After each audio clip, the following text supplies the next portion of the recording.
de 100 barcos velejando de vários tipos, de várias categorias, quando aquela lancha entrou na raia de regata e mudou minha vida. Infelizmente, num país hoje tão marcado por acidentes marítimos, isso é muito pouco divulgado, fruto da falta de conscientização, de fiscalização, de punição dos maus condutores que tentam, às vezes, com uma embarcação se aproximarem demais de banhistas, de jet ski, de surfistas, de velejadores, tentando mostrar destreza, tirar uma onda. Então é comum uma lancha passar de raspão e você toma um susto, mas vai ali. Essa vez foi diferente.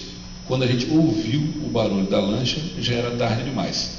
A gente olhou para a popa do barco, estava a proa da lancha em cima, ela não desviou, passou por cima do barco. Eu fui tragado para baixo da lancha, né? Nem vi como, uma fração de segundos a minha vida mudou radicalmente. E então, quando eu consegui respirar, de tudo escuro, boiar a primeira vez, né? Eu atordoado ali, meu instinto, a minha reação era proteger o meu proeiro, o Anderson. Ele estava à minha esquerda, nadando meio assustado, com cara de pânico, mas eu vi que ele estava bem e eu fui procurar o meu barco, ele tem um instinto de proteger o barco também. O barco estava na outra direção, capotado, sem a parte traseira dele, sem a popa e sem o leme. Quando fui nadar em direção ao barco, eu senti dificuldade, senti uma espécie de dormência na perna. Foi quando eu passei a mão e já não tinha mais a perna. Ali me deu um pânico, porque eu olhei para o mar, né, e vi que ao meu redor o mar estava avermelhado, era o meu próprio sangue. Olha, passa um filme da sua vida rapidamente quando você percebe que você está morrendo naquele momento, mas na fase inicial, quantas vezes eu pensei nisso? Gente, o que eu fiz para poder merecer isso? Com tanto mar para aquela lancha passar, até com tanto barco para ela poder atropelar, porque o meu corpo. Então, se eu fosse fazer essa pergunta do porquê comigo, talvez eu faria o resto da vida sem encontrar uma resposta. Eu morrer, estava ali assim disponível, mas aconteceu uma coincidência de fatores favoráveis que garantiram, né, o meu salvamento. Primeiro, que eu estava usando salva-vidas, que é um fato incomum, e isso eu precisava usar porque o barco não tinha onde alojar. Então eu consegui boiar, respirar. Outra sorte, tinha um barco pertinho que pudesse prestar socorro, que estavam os dois barcos lado a lado, a lancha passou raspando, eu consegui nadar em direção ao barco do Plínio. E quando eu cheguei lá, que ele me puxou, que ele percebeu que eu estava sem a perna, mas a minha sorte, ele não era um velejador qualquer, ele era dentista e foi plantonista em um hospital em Niterói, tinha noção de primeiros socorros. Na mesma hora ele tirou uma cordinha do barco, pegou minha coxa, esmagou e fez um torniquete, um garrote para conter a hemorragia. Depois ele me salvou, enquanto o parceiro dele começou a gritar, né, e gesticular para ver se alguém, né, ia lá acudir o acidente. Então foi quando o comandante da lancha deve ter provavelmente ouvido o barulho de impacto, olhou para trás, viu um barco capotado e viu alguém acenando. Então ele voltou para ver o que tinha acontecido. Aí que ele percebeu a besteira que ele fez. Mas por sorte ele voltou, por sorte ele passou pertinho do barco do Plínio, que me jogou para dentro da lancha, foi junto comigo. A lancha foi em alta velocidade até o Yacht Club do Espírito Santo. Quando eu cheguei lá, nas últimas, já tinha perdido muito sangue, já estava sem respiração, quando um velejador, não sei porquê, desistiu da regata e chegou simultaneamente na rampa do clube. Não era um velejador qualquer também, ele era um médico cirurgião vascular. Pô, que sorte, né, cara? Talvez até mais do que a sorte, a mão de Deus estava ali, porque esse cara me salvou. E é muito raro em competição de vela você ter uma unidade móvel disponível, uma ambulância.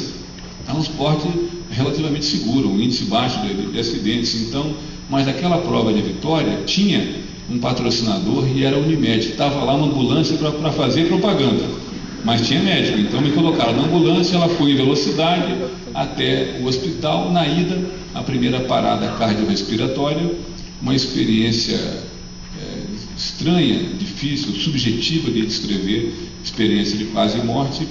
E a segunda parada na mesa de cirurgia do hospital. Então eu estava ali assim nas últimas, e aí conseguiram me reanimar com choques elétricos. Então, embora eu estivesse a primeira noite inconsciente, entubado, não mexia nada aparentemente, mas acho que tudo que estava ao meu redor eu tinha condições de captar. E eu abri o olho a primeira vez quando eu ouvi uma conversa de um médico para uma médica, e ele falou para ela: olha, O estado de saúde desse rapaz aí é gravíssimo. Tem que ver como é que vai ser as primeiras horas dele depois do trauma. Se ele sobreviver a primeira noite, talvez a chance dele de viver aumente muito.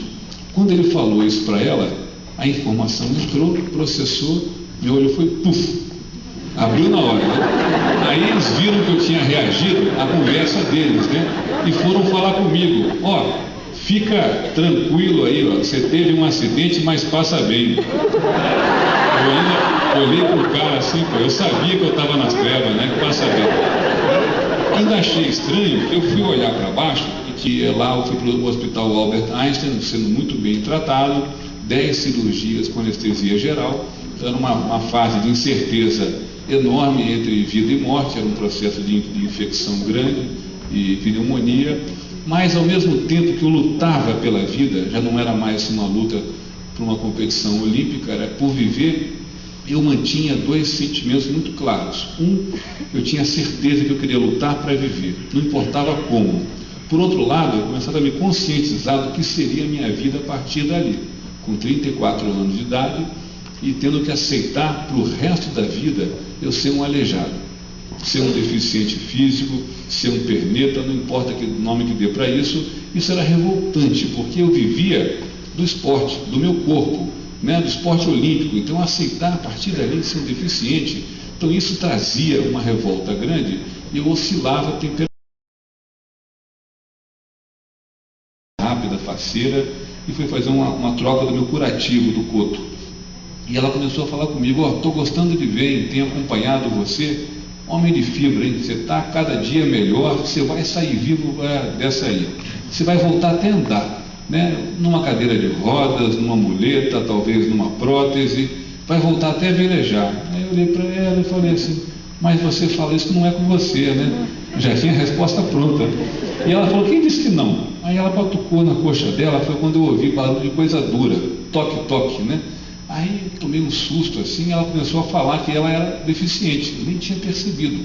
E ela mostrou um pedaço, né? Ela abaixou um pouco da calça para ver um pedaço do estojo da perna mecânica dela, né? Da prótese, para eu poder acreditar. E ela me contou que na sua adolescência ela teve câncer no fêmur, lutou contra esse câncer, fez de tudo, tratamento, quimioterapia, radioterapia, e a coisa foi indo de mal a pior, né? Teve fraturas no fêmur e teve que escolher entre a perna ou a vida. Não pensou 2 vezes, ela fez uma amputação cirúrgica, se tratou, se protetizou, botou a perna mecânica, voltou a estudar, formou-se em enfermagem, e ela então já era diretora de plantão de um hospital de renome internacional. Ela chegou no limite da capacidade da carreira que ela escolheu para ela, e era uma moça casada, com filhos, então ela transparecia ser uma mulher tão bem resolvida. Eu via isso no olhar, no semblante dela, que ela virou a luz que eu precisava, a luz do fim do túnel. Então ela fez a minha cabeça. De manhã eu já acordei um outro homem. Ela foi até objeto de matéria do Globo Repórter, com a enfermeira Cláudia.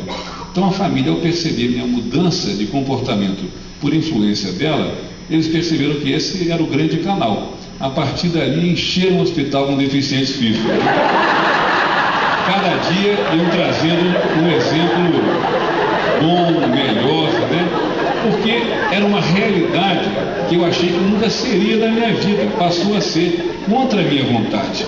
Então eu aceitava essa realidade, não vai sofrer por isso, né? Então eu conheci pessoas fantásticas, um rapaz daqui de Brasília, o Rivaldo Martins, que é triatleta e foi fazer uma viagem, uma competição em Salvador, teve um acidente de ônibus, ficou preso à serragem, teve que fazer uma amputação logo abaixo do joelho.